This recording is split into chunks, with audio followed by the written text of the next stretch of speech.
वैकुंठ में भगवान विष्णु मंद मंद मुस्कुरा रहे थे।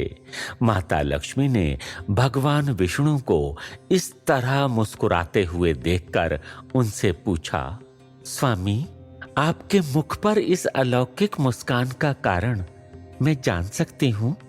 भगवान विष्णु ने कहा, मुख पर मुस्कान लाने का कोई कारण होना ही चाहिए।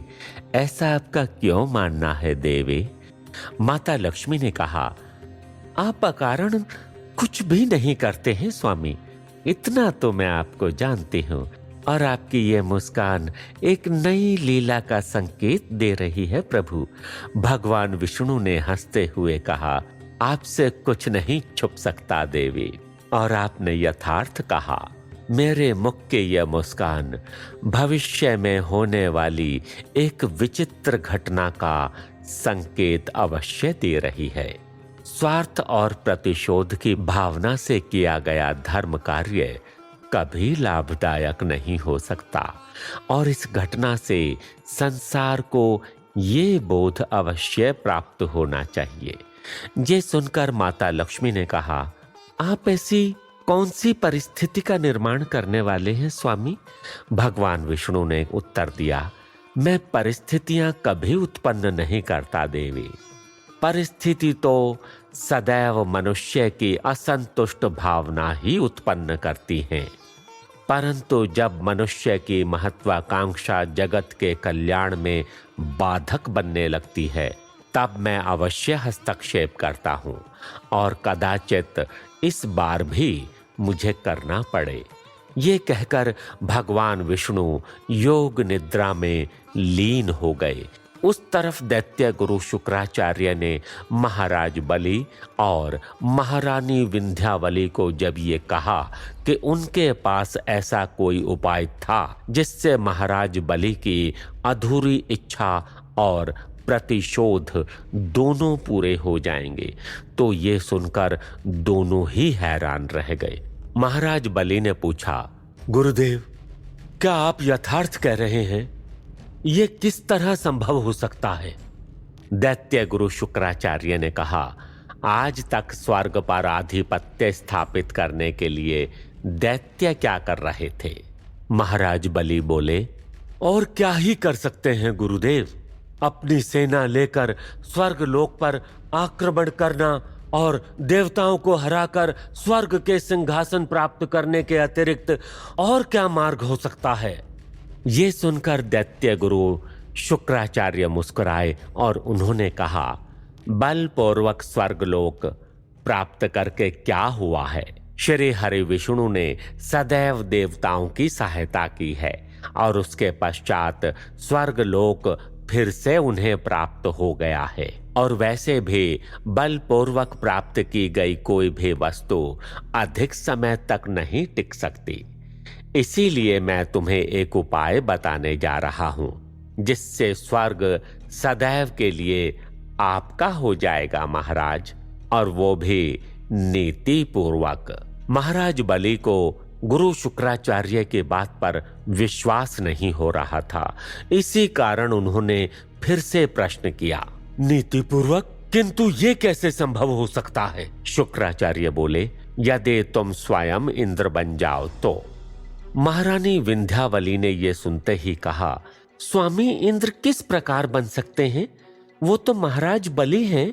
तभी शुक्राचार्य ने हंसते हुए कहा, इंद्र किसी व्यक्ति विशेष का नाम नहीं है महारानी। इंद्र एक पद का नाम है और यह पद विशेष पुण्य से प्राप्त किया जा सकता है, और वही पुण्य मैं महाराज बलि को प्राप्त करवाने हेतु सुझाव लाया हूँ। महाराज बलि ने हाथ जोड़कर कहा, हे गुरुदेव, कृपया करके वो मार्ग मुझे बताएं।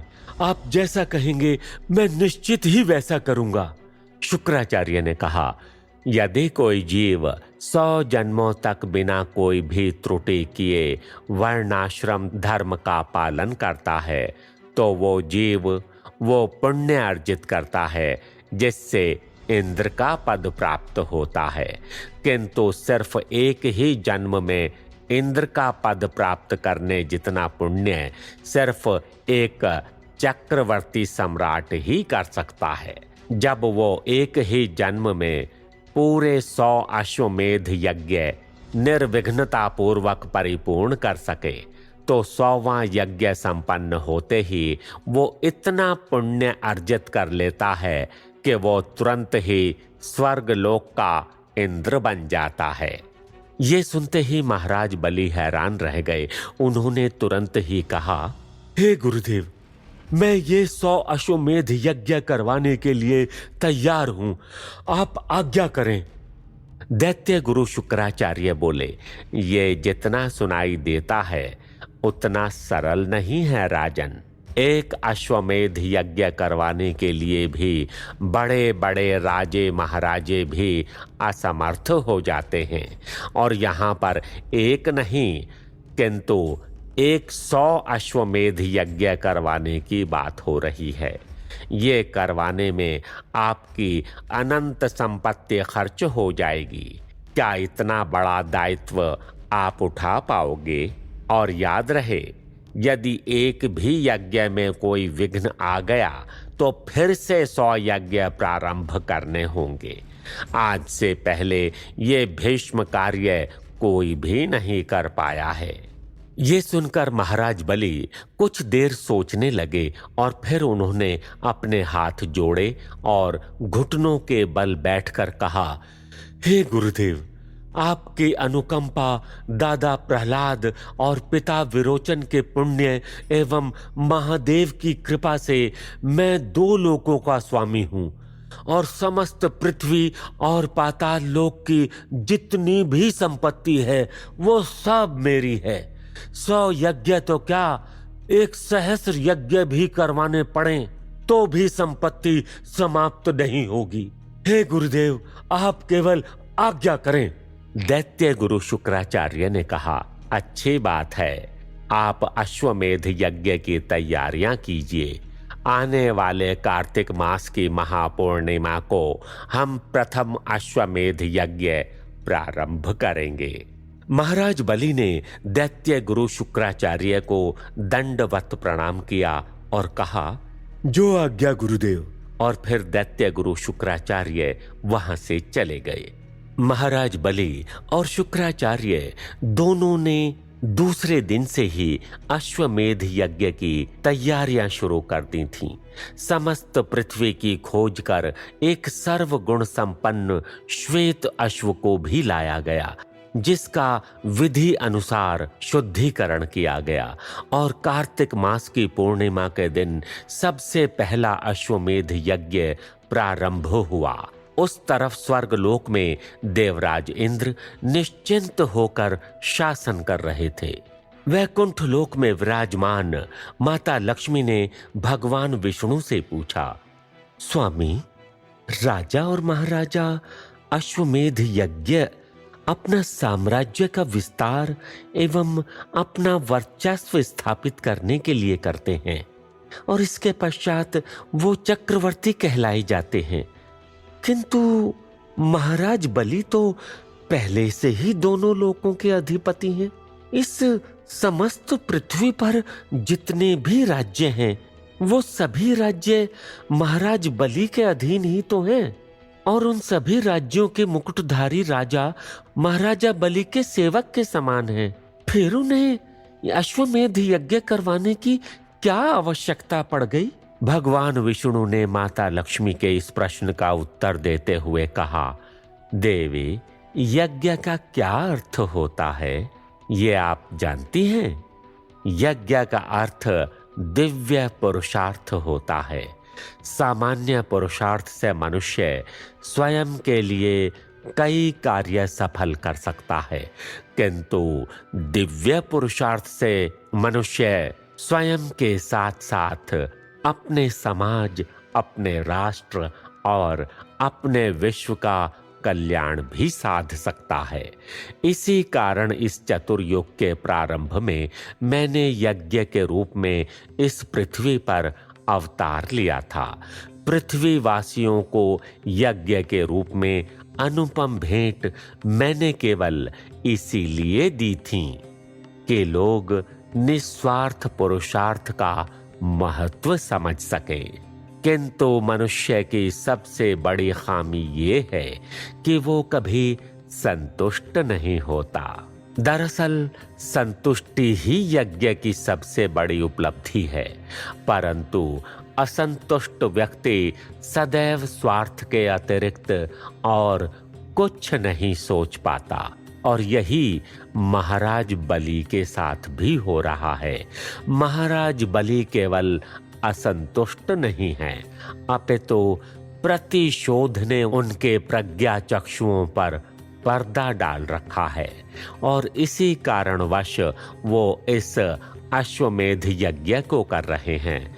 निस्वार्थ लोक कल्याण की भावना से किए गए यज्ञ का फल उत्तम होता है देवी, किंतु स्वार्थवश किया गया यज्ञ निष्फल तो नहीं जाता।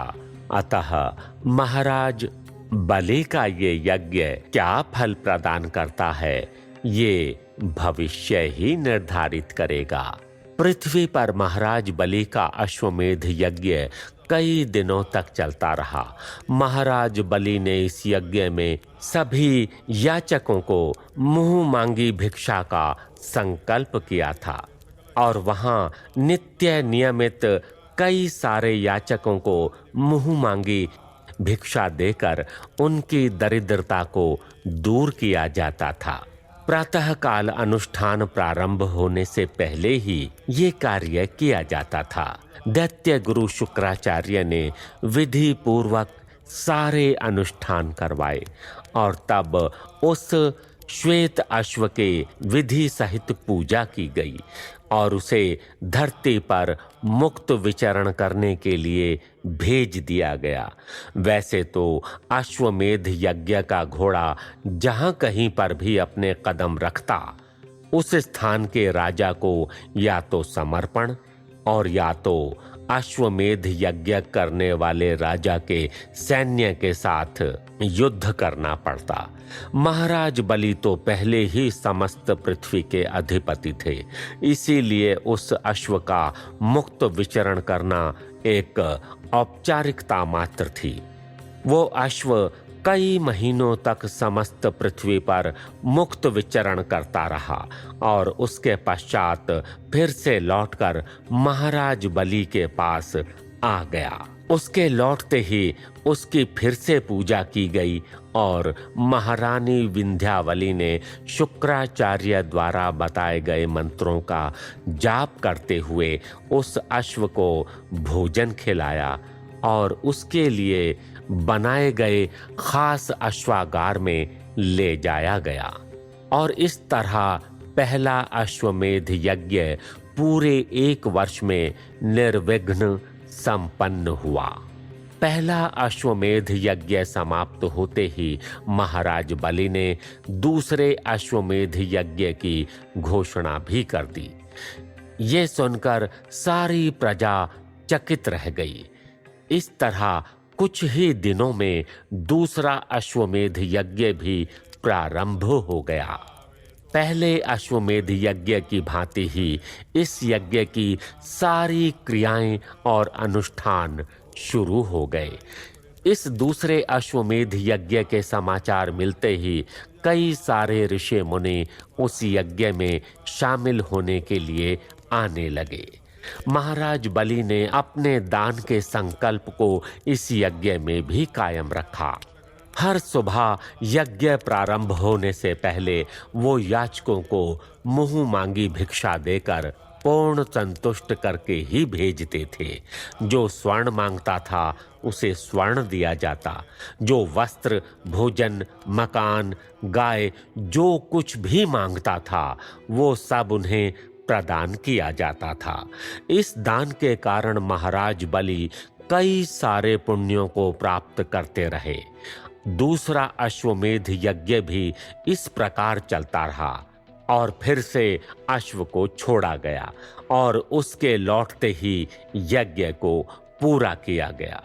ये अश्वमेध यज्ञ संपन्न होते ही महाराज बलि ने तीसरे अश्वमेध यज्ञ की घोषणा कर दी। ये सुनकर समस्त प्रजा अभिभूत रह गई थी। उस तरफ स्वर्गलोक में अश्वमेध यज्ञ में दिए जा रहे हवि को प्राप्त करते हुए देवता भी संतुष्ट हो रहे थे और तीसरे अश्वमेध यज्ञ के प्रारंभ होने पर इसकी चर्चा अब स्वर्गलोक में भी होने लगी थी।